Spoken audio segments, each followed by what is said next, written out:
नमस्कार, आदाब. न्यू विदर्भ स्वदेशी न्यूजमध्ये आपले सर्वांचे स्वागत. बुलढाणा शहर प्रतिनिधी शेख गफ्फार शेख सत्तार यांची रिपोर्ट. मोताळा येथे आज दिनांक 5 फेब्रुवारी 2026 रोजी तुकोबांची तपोभूमी संरक्षित करा, अन्यथा सरकार कोसळेल. आस्थाभूमी पोखराल तर मंत्रालय पोखरून काढू. 10 मार्चपासून मुंबईतील आझाद मैदानावर वारकरी गाथा आंदोलन. बुलढाणा जिल्हा मोताळा. जगद्गुरू तुकोबांच्या संतभूमीचे संरक्षण आणि संवर्धन करण्यासाठी महाराष्ट्रातील वारकरी आक्रमक होत असून 350 तालुक्यातून शासनाला संविधानिक मार्गाने निवेदन देत गाथा आंदोलनाचा आणि मंत्रालय पोखरण्याचा इशारा आज वारकरी धर्म परिषदेचे अँड सतीशचंद्र रोठे पाटील यांनी दिला आहे. संतभूमी संरक्षण समिती, वारकरी धर्म परिषद, श्री गुरुदेव सेवा मंडळ यासह महाराष्ट्रातील विविध वारकरी संघटनांच्या वतीने मार्च 10 पासून मुंबईतील आझाद मैदानात राज्यव्यापी आंदोलन उभारण्यात येणार आहे. त्या अनुषंगाने प्रथम 36 जिल्हाधिकारी आणि आता 350 तहसीलदार यांच्यामार्फत मुख्यमंत्री, शासन प्रशासनाला निवेदन देऊन मागणी करण्यात संतभूमी संरक्षित कायदेशीर करण्याची मागणी केली आहे. त्याच आंदोलनाचा एक भाग म्हणून आज बुलढाणा जिल्ह्यातील संतभूमी संरक्षण समितीचे प्रमुख मार्गदर्शक वारकरी भूषण वासुदेव महाराज शास्त्री यांच्या नेतृत्वात मोताळा तहसीलदार यांच्यामार्फत शासनाला निवेदन देत संतभूमी संरक्षित करण्याची मागणी केली आहे. तर शासनाने वारकऱ्यांच्या मागण्यांची निवेदनाची दखल न घेतल्यास 10 मार्चपासून मुंबईतील आझाद मैदानामध्ये तुकोबांची गाथा आंदोलन सुरू करण्यात येणार आहे, असा इशाराही यावेळी वारकरी संप्रदायाच्या वतीने देण्यात आला.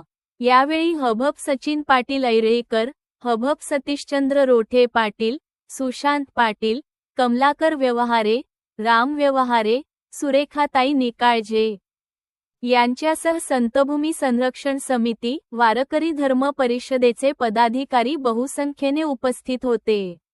वारकऱ्यांची मागणी आक्रमकता कशासाठी?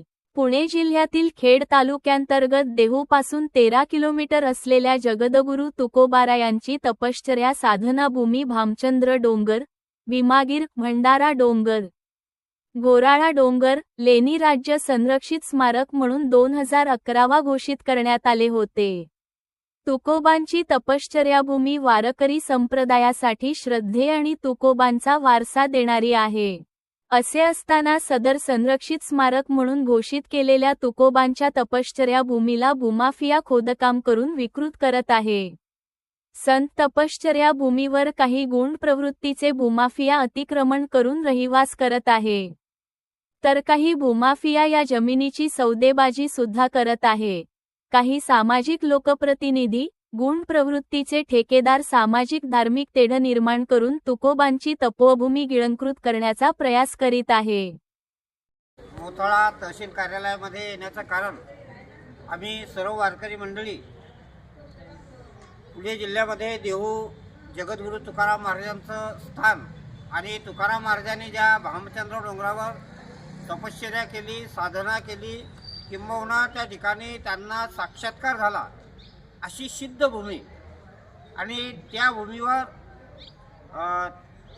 आता काही बिल्डर लोकांनी, काही कंपन्यांनी, काही सरकारचे आता तसा अध्यादेश काढलेला आहे की हा संरक्षित राहावा डोंगर, असा अध्यादेश असतानाही तिथे अतिक्रमण चालू आहे, तो डोंगर पोखरणं चालू आहे. म्हणून आम्ही त्यासाठी प्रत्येक तहसीलला निवेदन वारकऱ्याच्या मार्फत देत आहोत. त्याचप्रमाणे जर समजा हे मागण्या झाल्या नाहीत तर आम्ही मुंबईला आझाद मैदानावर गाथा पारायण करून आणि सरकारचा निषेध त्या ठिकाणी आम्ही करणार आहे, अशी आमची पुढच्या कार्यक्रमाची रूपरेषा आहे. रामकृष्ण हरी जय. कुंडली जे का रंजले गांजले त्यासी म्हणून जो आपले तोची साधू ओळखावा, या उदांत भावनेतून तुकोबांनी संपूर्ण जीवन जनसामान्यांच्या वेदनेवर फुंकर घालण्यासाठी समर्पित केलं. तुकोबांनी ज्या शक्तीतून तुम्हाला आम्हाला उपदेश करण्याचं सामर्थ्य तुका गाथेतून लिहिलं, ती गाथा लिहिण्याचं सामर्थ्य ज्या भामचंद्र डोंगरामध्ये, भंडारा डोंगरामध्ये त्या भूमीत आहे. ती भूमी आज पोखरला जात आहे. सरकारने तो गड, ती भूमी, तो डोंगर 2010-11ला अध्यादेश काढून संरक्षित केला. असं असताना सुद्धा काही भामटे व्यापारी, दलाल लोक तो भामचंद्र डोंगर, आमची आस्था, आमची श्रद्धा पोखरण्याचं काम खुलेआमपणे करत आहे. त्यांना लगाम लागली पाहिजे, त्यांच्यावर प्रतिबंधात्मक कारवाई झाली पाहिजे. 2010-11चा अध्यादेश कायद्यात रूपांतरित झाला पाहिजे. या प्रमुख मागण्या घेऊन आम्ही महाराष्ट्रातल्या 350 तहसीलदारामार्फत मुख्यमंत्र्यांना निवेदन सादर केलं. जर या निवेदनाची दखल घेतल्या गेली नाही तर 10 मार्चपासून आम्ही आझाद मैदान मुंबई या ठिकाणी गाथापरायण आंदोलन आणि दुसरीकडे मंत्रालयाची वीट पोखरो आंदोलन करणार आहोत. याची नोंद मुख्यमंत्री देवेंद्र फडणवीस यांनी घ्यावी. अन्यथा वारकरी संतप्त होतील, वारकऱ्यांचा उद्रेक होईल आणि त्यामध्ये हे सरकार कोसळून जाईल.